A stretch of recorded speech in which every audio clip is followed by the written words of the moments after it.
নমস্কার বন্ধুরা, স্বাগত জানাই আপনাদেরকে আমাদের এই চ্যানেলে। আমাকে একজন একটা খুব সুন্দর প্রশ্ন করেছে। প্রশ্নটা বেশ ভালো লাগলো আমার, যে দাদা, এই ধুনুচি আরতি সম্পর্কে আপনি যে বলেন, অর্থাৎ ধূপ আদি সম্পর্কে এত বলেন এবং ধুনুচি আরতি আদি সম্পর্কে এত বলেন, তো যে ধূপ আরাত্রিকের এই যে বিষয়টি, এটি বাংলায় আসলে কতটা প্রাচীন? মানে বাংলায় আমাদের যে পূজা সংস্কৃতি এবং আরাত্রিক আদি বিধির মধ্যে এটির আসলে কতটা প্রাচীনত্ব রয়েছে। এবং একজন আমাকে বললেন আর একটি কথাও, মানে যে মানে এটি বলেছিল অনেক দিন আগেই, যাই হোক এটি নিয়ে আমি ভিডিও করিনি আলাদা করে, বা এগুলো এই মন্তব্যগুলোর উপরে আমি আর কোনো কথা বলি না, যে বেলুড় মঠ আদিতে কিন্তু আলাদা করে দেখা যায় না যে এই ধূপ আরাত্রিক আদি করছে। তো এই আরাত্রিক বিধিটা আসলে এটা কি বেনারস থেকে, বা মানে বেনারসের পুজোতেই এটার মূলত ব্যবহার ছিল?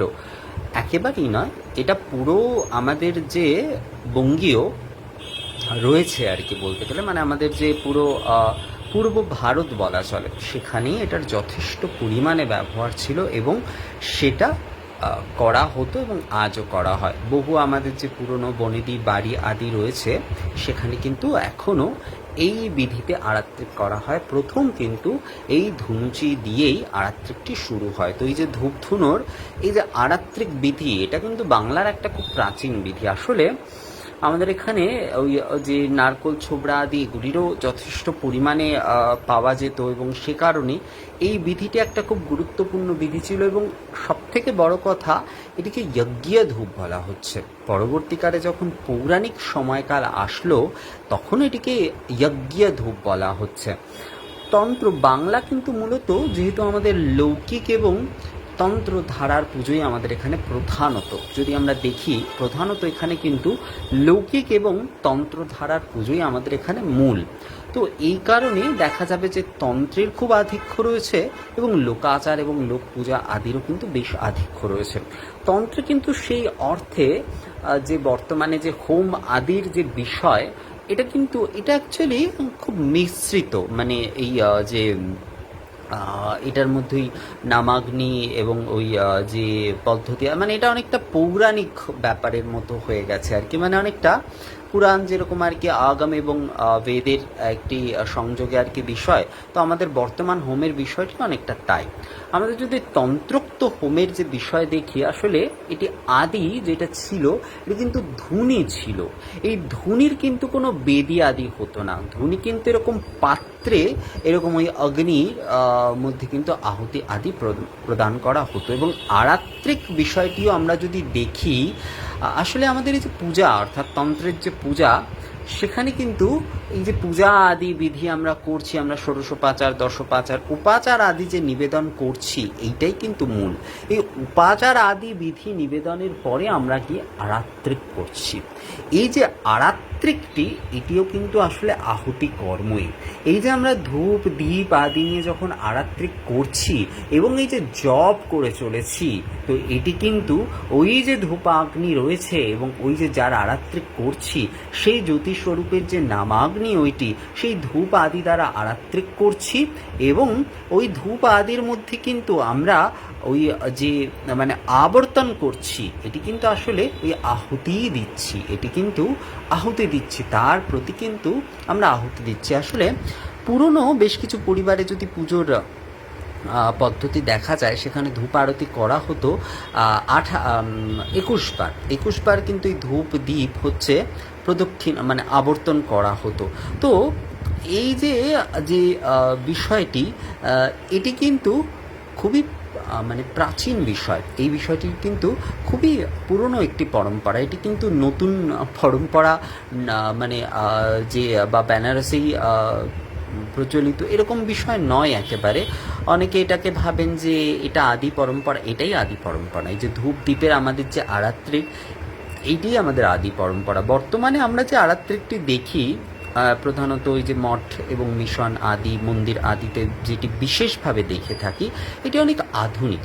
আধুনিক অর্থে এটি কিন্তু বৈষ্ণব ভাবধারার সঙ্গে যুক্ত। এটি অনেকটাই এই যে দ্বীপ দিয়ে আরাত্রিক, এবং তারপরে হচ্ছে জলশঙ্খ, জলপূর্ণ শঙ্খ দিয়ে আরাত্রিক, তারপরে পুষ্প, চামর, প্রাণীপাত আদি দ্বারা এই যে আরাত্রিক, এটি আসলে অনেক নতুন, সেই অর্থে বলতে গেলে অনেকটাই আধুনিক কালে কিন্তু এই আরাত্রিকের কিন্তু প্রচলন হয়েছে। কিন্তু এই যে ধূপ দ্বীপ আরাত্রিক, এটি কিন্তু অনেক প্রাচীন, মানে এটি আমাদের ওই আদি ভাবনার, ওই যে ধূপ আহুতি আদি আমরা দিচ্ছি, ওই ভাবনার সঙ্গেই কিন্তু এটা যুক্ত রয়েছে। অর্থাৎ ওই যে পঞ্চপ্রাণ, আমাদের তন্ত্রে বলা হয়েছে প্রাণে হোম, প্রাণ হোমের কথা বলা হচ্ছে। তো এই যে ধূপ আদি দ্বারা আমরা যখন আরাত্রিক করছি, দীপ আদি দ্বারা আমরা যখন আরাত্রিক করছি, এটি কিন্তু এই প্রাণ হোমেরই বিষয় হচ্ছে।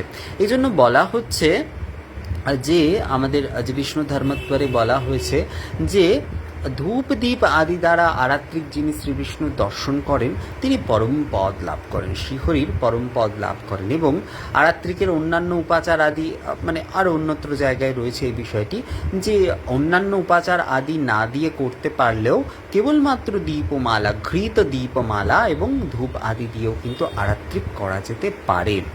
এই যে ধূপ এবং দীপ, এই দুটি আসলে ইয়তি।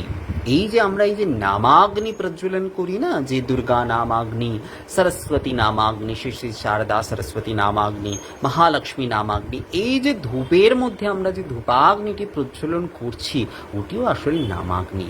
ওই নামাগ্নি মাধ্যমে আমরা কিন্তু আরাধনা আদি, মানে আমরা কিন্তু আহুতি করে চলেছি, ওর মধ্যে কিন্তু আমরা আহুতি দিয়ে চলেছি। তো এই যখন আরাত্রিক করি, তখন কিন্তু যে ধূপ দ্বীপ আবর্তনের যে বিষয়টি, এটি কিন্তু আসলে ওই আহুতিরই বিষয়, এটি কিন্তু আসলে আহুতিরই বিষয়।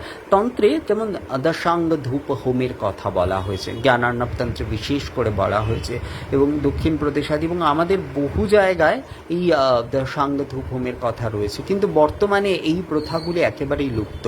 আমাদের বঙ্গদেশে যে ধুনুচির ব্যবহার, এটা শুধুমাত্রই কিছু সুগন্ধি ধোয়া দেওয়ার জন্য নয়, এটার বিষয় অনেকটা বিস্তৃত ছিল।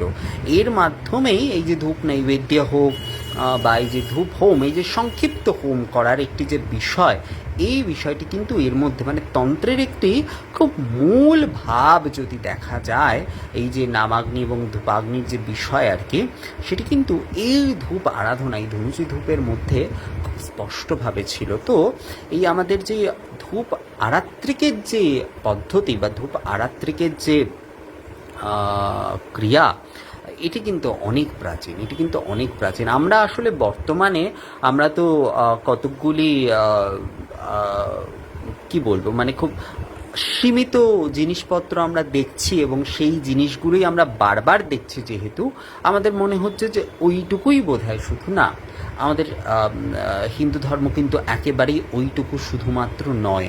আমাদের হিন্দু ধর্ম অনেক বিস্তৃত, তার পদ্ধতি, তার পূজা আদিগুলো অনেক বিস্তৃত। এবং সবথেকে বড় কথা আর একটা বলি, এটা হয়তো অনেকেই শুনলে আমি জানি না কি ভাববে, কলকাতা এবং তার পার্শ্ববর্তী যে অঞ্চল বা জেলাগুলি বলা চলে আর কি, তাদের মধ্যে কিন্তু এই যে নব্য যে আধুনিক যে আরাত্রিক বা পূজা পদ্ধতির বিষয়টি অনেক বেশি দেখা যায়। কিন্তু যদি আমরা এই যে বর্ধমান, বাঁকুড়া, বর্ধমানেও যদিও এখন অনেকটা চেঞ্জেস হয়েছে, কিন্তু বাঁকুড়া আদি তবু অনেকটাই আছে। বর্ধমান, বাঁকুড়া এবং আরও অন্যান্য বেশ কিছু যে জেলাগুলি রয়েছে, সেগুলোতে আমরা যদি দেখি, তাহলে কিন্তু দেখতে পাবো যে এই যে ধূপ আরাত্রিক আদির বিধি, মানে এই যে প্রাচীন এই যে পূজা আরাত্রিকের যে বিধি আদিগুলো সেখানে কিন্তু দেখা যাবে। তো এই যে ধূপ আরাত্রিক বিধি যেটি, এটি কিন্তু সত্যিই অনেক প্রাচীন।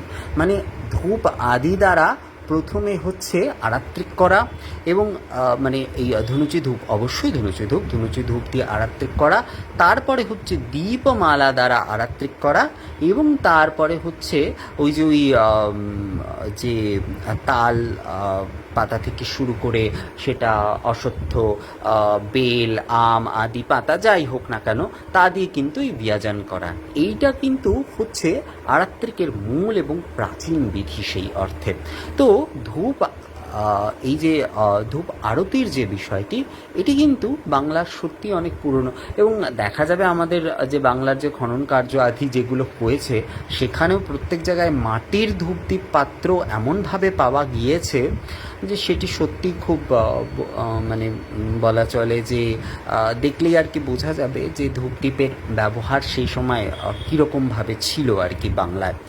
তো বর্তমানে আমরা ওই যে বললাম, কিছু সীমিত ভাবনার মধ্যে আমরা সীমিত হয়ে গিয়েছি, এবং আমাদের যেহেতু ওটাই আমাদের ভালো লাগে, আমরা সেইটাই হয়তো বারবার করতে চাই। কিন্তু এই যে ধূপ দ্বীপ আদি যে বিধি, এই যে ধূপ আরাত্রিক দীপ আরাত্রিক, এটি কিন্তু সত্যি অনেক প্রাচীন বিধি। ধূপ আরাত্রিক মানে ধুনুচি ধূপে যে ধূপ আরাধনা, অর্থাৎ ধূপ আরাত্রিক যে বিধি, এটি অনেক পুরনো বিধি, এটি অনেক প্রাচীন বিধি, এবং এটি অনেক প্রাচীন আরাত্রিক বিধির মধ্যেই পড়ে। যে প্রথমে ধূপ দ্বারা আরাত্রিক, তারপরে দীপমালা আদি দ্বারা আরাত্রিক করা, তো এটি অনেক পুরনো বিধির মধ্যেই পড়ে। তো এটি হচ্ছে কিন্তু প্রাচীন যে আমাদের আরাত্রিক পদ্ধতি, সেইটি এই যে ধূপ আরাত্রিক দ্বারা। তো আশা করি বিষয়টি আপনারা বুঝতে পেরেছেন, এবং আপনাদের যাদের প্রশ্ন ছিল তাদের কাছেও বিষয়টি ক্লিয়ার। আরও যদি কারোর এই বিষয়ে কিছু বলবার থাকে তো আমাকে কমেন্ট করে জানাতে পারেন। পরবর্তী আবারও কোনো ভিডিওতে আপনাদের সঙ্গে কথা হবে, ততক্ষণের জন্য নমস্কার।